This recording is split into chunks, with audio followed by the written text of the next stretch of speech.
I want. I turn a business out of nothing into something I love. What's happening, everybody? This is your big homie, the Armchair Operator. Welcome to another video. If you're new to the channel, first, I just want to say thank you for taking the time to sit here with your boy, so to speak, and listen to me rap a taste about different firearms and different products and so on and so forth. And if you're a subscriber or if you've been to the channel before, thank you. Welcome back. Have a seat, put your feet up, and let's get into today's topic. So now, today we're actually going to take a look at a pretty interesting budget optic. We're going to take a look at the Cyelee Wolf 2. You can see that right there. So Cyelee is one of those companies that I would say is kind of catching a lot of people by surprise. The reason for that is they offer like a wide variety of budget optics. But from what I have seen and from my own personal use and also hearing from other people who have some of the other iterations of their pistol and rifle optics, these optics are actually pretty good. So I actually did an unboxing video of the Wolf 2 and also the Cyelee T3 back in, I want to say it was late November now. So I've been testing them for the last few months, you know, just trying to see how they stack up compared to some of the other optics, like maybe some of your Holosuns, or I don't have any Trijicons, so I can't speak for Trijicons, but I know they're pretty good. But I do have a number of Holosun optics. I have some SIG optics and so on and so forth. So I'm just going to talk about this optic really quick. Now, see, you can find a lot of the Cyelee optics on Amazon, which is actually where I picked this particular one up here. But they also have their own website too, if you want to do, you know, if you want to check them out and order some optics from there. But as far as the Wolf 2, so let's talk about this specifically. So the Wolf 2 is a variation of the Wolf 0 optic, which is essentially a red dot, a pistol mounted red dot, or an optic that's designed to be mounted on a pistol. My apologies. This particular optic follows the Trijicon RMR footprint. So all of your Trijicon RMR style plates, whether you're talking about Glock MOS plates or whatever the case may be, will actually work with this optic. So that's really cool. And the good thing about it is because it is able to be used with such a popular footprint, that means there's a lot of compatibility, excuse me, a lot of compatibility right out of the box. So let's open it up real fast. So this is basically the optic itself right here. So as you can see right here, you have your power on button, you have your power off button, you know, your objective window and so on and so forth. This right here is the emitter. It's not turned on at the moment, but we'll get to that in a sec. So let's just talk about the optic. So this particular optic has a 3 MOA dot that's inside of a 64 MOA reticle. So think of the EOTechs. If you're familiar with the EOTech with the donut of death, this is what that looks like.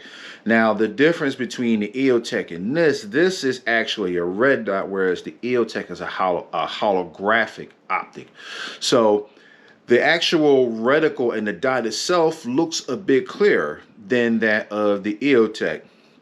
Just to give you an idea of what it looks like. I want to try to see if I can get the reticle itself on camera so that way you can see it if you're not familiar with it. But that's just to give you a general idea. Now, this particular optic has, I believe, 10 daylight settings and 2 night vision settings. Those settings are actually controlled from the buttons on the side of the housing itself. And when you use this button, if you turn it all the way down to where you can't see it, that's basically putting it in its night vision mode. Okay, and of course we got our adjustment screws. Of course you have your elevation here and windage over here.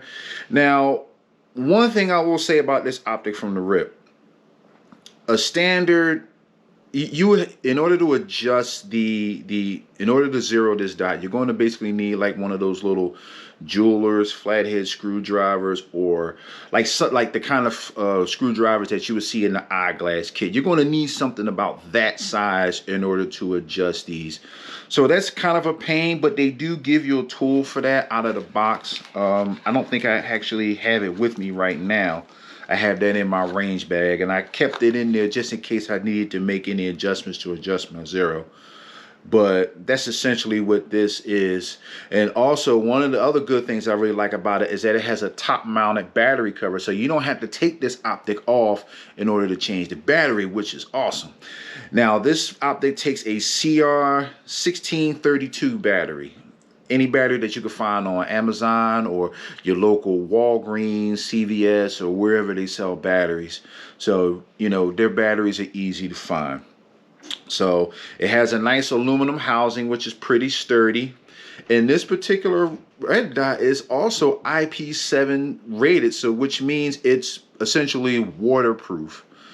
So, you know, me being the person that I am, I actually had to test that. So now, my method of testing it might be a little bit different than other people's, but essentially all I really did was I got a great big cup of water, big old cup of water, right? And I just dropped this optic in that water, and I let it sit for a good 5 minutes while it was running.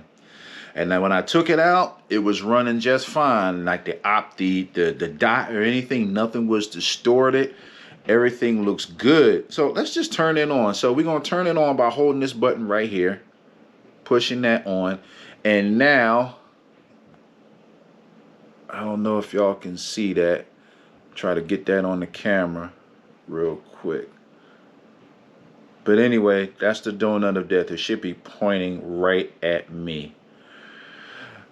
And you know, it's a good sighting system. Now, there's a couple interesting things that I've noticed about this reticle. The reticle actually gets smaller the closer the red dot is to your eye, and it gets larger the further away it is from your eye. Now, I'm not sure if that has anything to do with the anti-stigmatism system that this optic has. I'm not really sure, or maybe this is just, you know, due to the fact that this is a red dot versus, like, say, the EOTech holographic. I'm not really sure about that, but like I said, I've noticed that, and that's kind of a bit interesting. That's the first time I've ever seen that in a pistol optic. So there's that. I say all that to say, when it came time to zero this optic, it was a little bit tricky at first because I had to figure out where my holds were. Now, out of the box, this optic is 0 to 25 yards, according to Cyelee. And one thing I like to do when I first get an optic, I like to see where my hits are for a given distance. Now, I usually zero my optics on the indoor range, usually out to about 7 yards, 10 yards, maybe 15 yards at the most on a 25-yard indoor range. But like I said, I like to see where my shots are hitting first before I do anything. Now, the way, oh, by the way, I ran this on my echelon during the bulk of my testing. So this optic should still be zeroed for my echelon. But anyway, when I had it on there, I noticed that I had to adjust the reticle so that the bottom line on that 65 MOA dot was sitting right on top of the front sight post on the echelon itself. And when I did that, I was money all day long. And now here's the interesting caveat. Now, remember when I told you that the size of the reticle changes in relation to how close this is to your eye? So if I were to pull, when I pulled this optic back closer to my eye, I noticed that center dot was lined up right at that front sight post, which I thought to be just kind of interesting. Now, I say that to bring up my only real criticism of the Cyelee Wolf 2 is that when you're gripping a pistol, basically out in front of you where most people are gripping the pistol, that 65 MOA dot is going to be pretty large in the window. So that's just kind of something that you want to keep in mind when you're talking about, you know, setting up your holds for your handgun. It's not something that's going to keep you from threat focusing and actually being able to get shots on target. But just keep in mind that it's a bit different from a standard red dot because you have that 64 MOA ring inside of that window. Now, one thing that this optic also came with, it comes with a Picatinny rail adapter here. So you can mount this on, say, your rifle or your shotgun that has a Picatinny rail mount. So now I haven't done that just yet, but it got me to thinking they probably made it so that when you mount this on a long gun and when you mount this on a long, like say for example, like a shotgun, like my 1301 or my my Mossberg 598 where the optic itself is going to be relatively closer to, well, a bit closer to my eye versus if I'm holding the handgun stretched out in front of me like so. So that dot is going to appear, well, the circle is going to appear a bit smaller in this objective window versus that if I'm holding it with a traditional handgun stance. So that's the only thing that I could think of as a reason why it's set up like that. But like I said, you know, it's not something that you'll have to worry about. It's not going to impede your ability to get shots on target. So about the optics. So I basically I must have ran my echelon. I must have put about 500 rounds or so through my echelon while this optic was mounted. And I've also did a few drop tests. Now I didn't do any drop tests outside on the concrete, and obviously I can't do it on the gun range, indoor range, because they're not going to allow that. But I did do a drop test basically on my kitchen floor, and I essentially held it up from about 8 feet, arms stretched up high. I'm about 6'3", and I just dropped this thing on, facing this way, on top of the optic on a number of times. And as you can see, there's not so much a scratch. The objective window is not cracked or anything. It's a little dirty, but that's neither here nor there. The point of the matter is the aluminum construction of this optic makes this a pretty durable optic. I don't know if the optic itself will stand up to actual, you know, abuse. Like if you were to try to smack this with a hammer, I don't know if it'll survive all that. And I didn't really take it that far because, I mean, frankly, most people are not going to be beating the hell out of their optics with tools if they're out there in the field or in a concealed carry situation. I mean, I get why people do it, but that's not something that I do.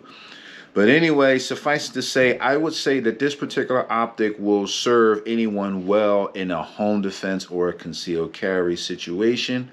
And I mean, it's really good, especially for the price point. Now, full disclosure, when I bought this on Amazon, I bought it on sale. I think I might have paid all of, I think maybe $65. This was like Black Friday. So I might have paid only like $65 for this optic. But I believe, according to the website, the last time I checked, it was like $134. Let me look. I took a screenshot. At least I thought I did.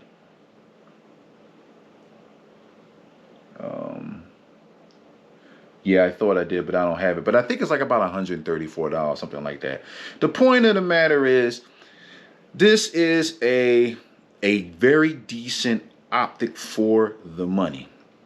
And honestly, I think it's something that it's worth looking into. So, I mean, if you want to give a lower cost optic a try, I would recommend looking at some of the Cyelee optics and giving them a serious look.